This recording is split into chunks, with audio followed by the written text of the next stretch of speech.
Good day mga kamos, welcome back to our YouTube channel. We are back here at Bristol 10 Ave Caloocan. Kung nung nakaraang taong 2025, i-feature natin sa ating YouTube channel yung mga bagong Cove series coming from Bristol Motorcycles. Yung Bristol Cove 450 RR Pro na isang sports bike, Bristol Cove 500X, and then Bristol Cove 800 na Papua adventure bike. So this time around ngayong 2026 mga kamos, meron na namang bagong labas na motor coming from Bristol Cove. So this one is the Bristol Cove 450R na kapatid ng 450RR Pro na sports bike. But this one mga kamos is a naked bike, naked big bike. So aalamin natin kung ano-ano mga engine specs at features na tinataglay nitong bagong naked bike na ito coming from Bristol Cove. At kung naghahanap kayo ng ganitong uri ng motorsiklo, so marahil isa ito sa mga pwede niyong i-consider at pagpilian ngayong 2026. Kaya naman huwag na natin patagalin pa yan. Simulan na natin.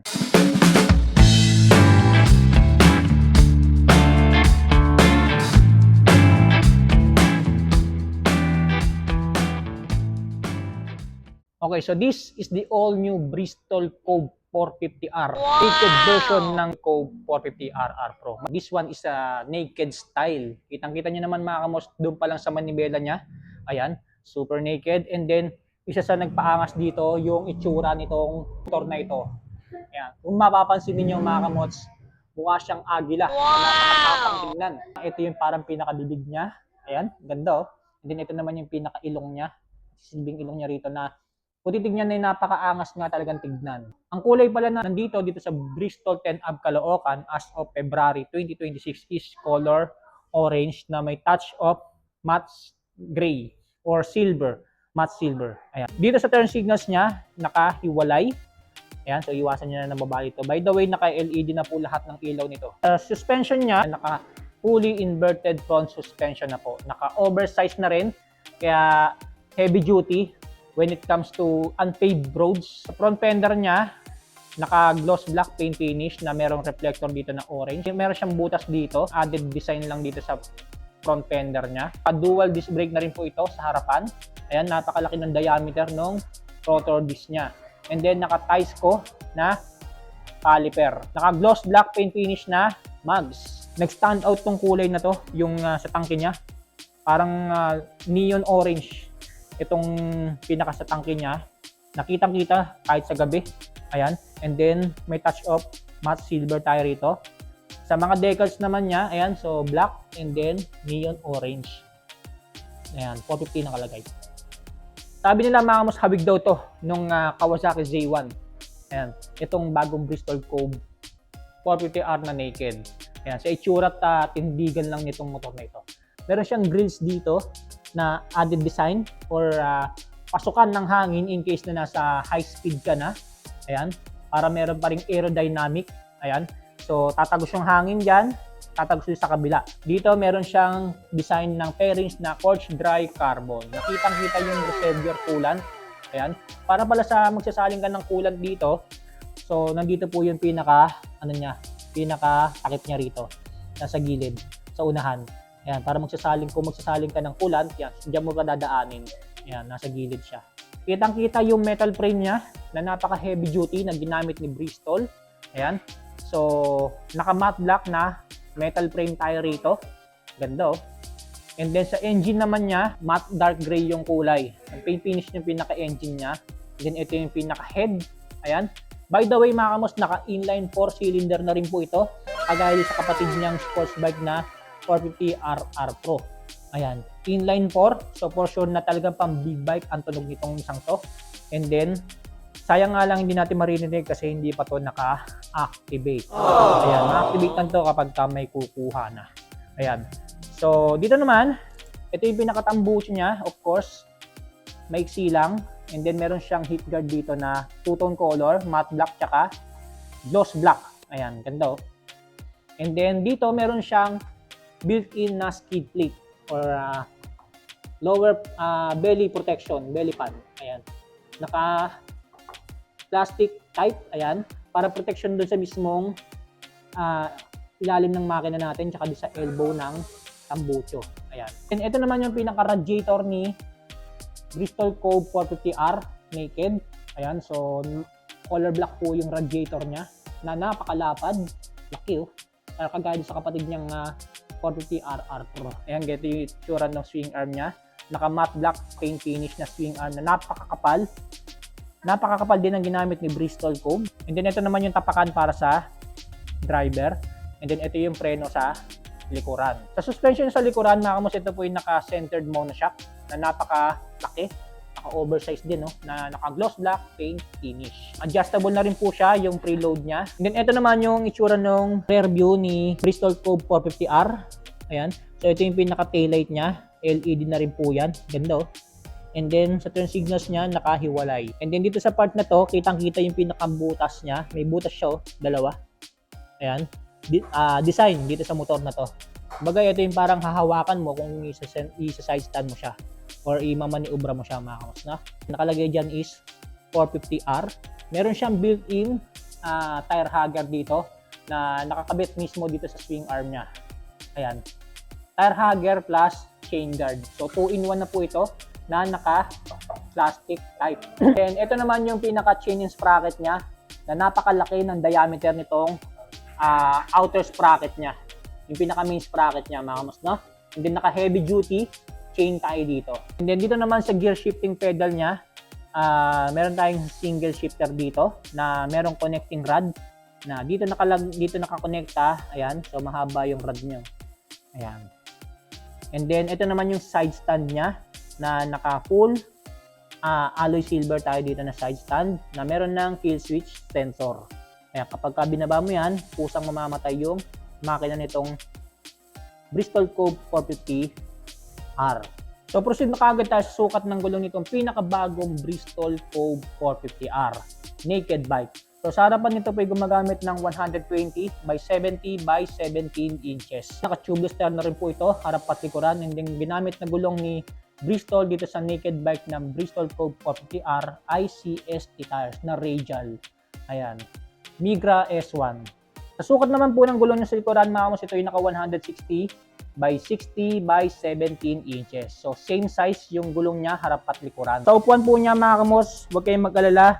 Mababa lang po ang seat height nitong Bristol Cove 450R. Ayan. Kagaya dun sa sports bike. And ito naman yung upuan para sa passenger kung gusto nyo mag-angkas. Meron siyang nakalagay dito na 450R and then dito is Cove. Napakalaki ng tangke. Ayon kay Bristol, ang fuel tank capacity nitong Bristol Cove 450R na naked bike is 17 liters. So naka-naked handlebar tayo dito na naka-matte black paint finish. Sa susian naman niya, mga kamos, hindi pa ito naka-shutter key. So naka-ordinary ignition key pa tayo dito. And then wala namang issue yun kung hindi siya naka-shutter key. And then sa mga buttons and switches naman niya, dito tayo sa left side. Meron tayo ditong ito yung pinaka-controls niya para sa instrument panel niya. Itong mga additional button na to. Itong up, down, and then back. Ayan. And then set. Ayan. And then sa mga turn signals naman niya, ito, turn signal switch, left and right, busina. Meron na rin po itong built-in hazard. And then, meron na rin po siyang built-in passing light. Ayan. Dito naman sa right side, nandito yung engine kill switch. And then, nandito na rin po yung electric push starter. Pinag-isa na lang, mga kamos, na 2-in-1. And then, itong pinaka-launch. Ayan. Sabihin po niyan, kapag ka-in-engage mo yan, madadagdagan ng kahit paano bagya ang RPM nitong motor na ito. Madadagdagan ng power. Kagaya din sa kapatid niyang 450RR Pro na sports bike, meron din siyang launch feature dito sa motor na to. Matte black bar end tayo dito. Sa mga levers naman niya, naka matte silver paint finish na fully adjustable. Ayan, so meron siyang adjustment dito, depende sa haba ng kamay mo. And then lastly, dito na tayo sa instrument panel niya na naka fully digital instrument panel na po. So sayang nga lang hindi ko mapapakita sa inyo yung itsura nito, pero pakita ko na lang sa inyo yung sample na nakuha ko sa internet nitong instrument panel niya kung ano itsura. Para lang may idea kayo, mga kamos, kung ano itsura ng panel niya. Para saan silaki ng cellphone, no? Ayan. Give you an idea lang, mga kamos, kung gaano nga ba kataas itong pinakabagong Bristol Cove 450R 2026 naked bike coming from Bristol and Cove. So sasakyan natin siya para malaman ninyo, mga kamos, kung gaano kataas yung seat height niya. Actually, mga kamos, ayon kay Bristol Motorcycles, medyo magaan-gaan pa raw po ito. Kung titignan mo, itong pinakatangke niya is malaki. So magaan pa rin po ang handling nito ayon kay Bristol Motorcycles. Ayan, so flat-footed tayo mga kamots, itong ano natin, paa natin. So, sabihin mababa yung seat height niya. By the way, I'm a 5'9" in height. Ayan, so hindi siya ganun ka tiptoe para sa akin. Flat-footed po tayo. Flat-footed po tayo dito, and then abot na abot natin. I think abot na abot pa to ng mga 5'5", 5'6". Ayan. So 5'4", medyo tiptoe nga lang ng konti. Ayan. Pagdating sa riding experience, riding position, maganda naman yung riding position natin dito kasi nga naka-upright yung manibela niya dito. Ayan. Hindi tayo masyadong ngalay kahit na medyo may pagka-naked bike ang itsura nito. So ganyan yung itsura niya mga kamos kapag nakataas na yung paa natin, kapag bumibiyahe na tayo. Medyo dikit yung legs natin dito sa tangke niya. Pero I must suggest na kung bibili kayo nitong motor na ito, maglagay kayo ng padding dito, yung tank pad dito sa gilid, para pagka dumikit yung legs nyo, ayan, so hindi masyadong madadamage tong pinakatangke niya. Alright, so yan po yung looks and appearance nitong pinakabagong Bristol Cove 450R na naked bike coming from Bristol Cove.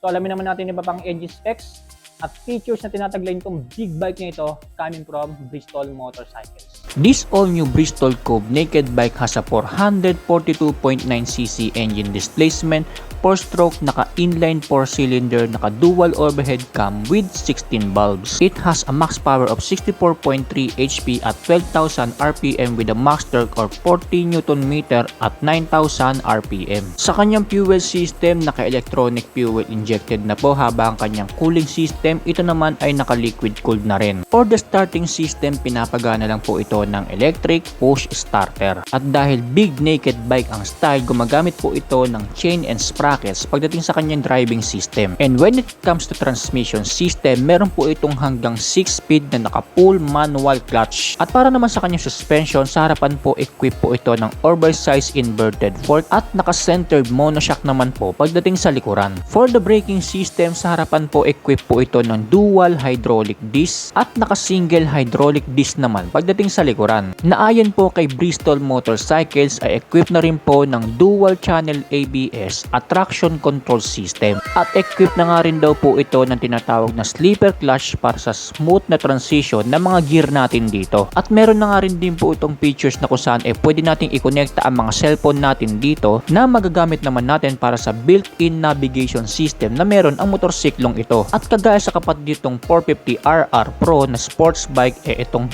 Cove 450R equipped na rin po ng launch control. Naayon po kay Bristol Motorcycles na kapag ito ay in-engage mo ay bahagyang madadagdagan ang power ng motorsiklong ito. Na talaga namang bagay na bagay, lalong-lalo na kung bumibiyahe ka na sa high speed sa mga expressways kapag gamit mo ang naked bike na ito. At para naman sa kanyang dimensions, meron itong overall length na 2,020mm, overall width na 830mm at overall height na 1,298mm. At meron naman itong seat height na 795mm at ground clearance na 130mm. At ang kabuang bigat naman po ng big bike na ito mula kay Bristol Cove ay 164 kg. At yan ang engine specs at iba pang features nitong pinakabagong Bristol Cove 450R naked bike. Alamin naman natin ang cash price at installment price nito dito sa Bristol 10 Ave Caloocan as of February 2026. Alright, so proceed tayo sa cash price at installment price po nitong pinakabagong Bristol Cove 450R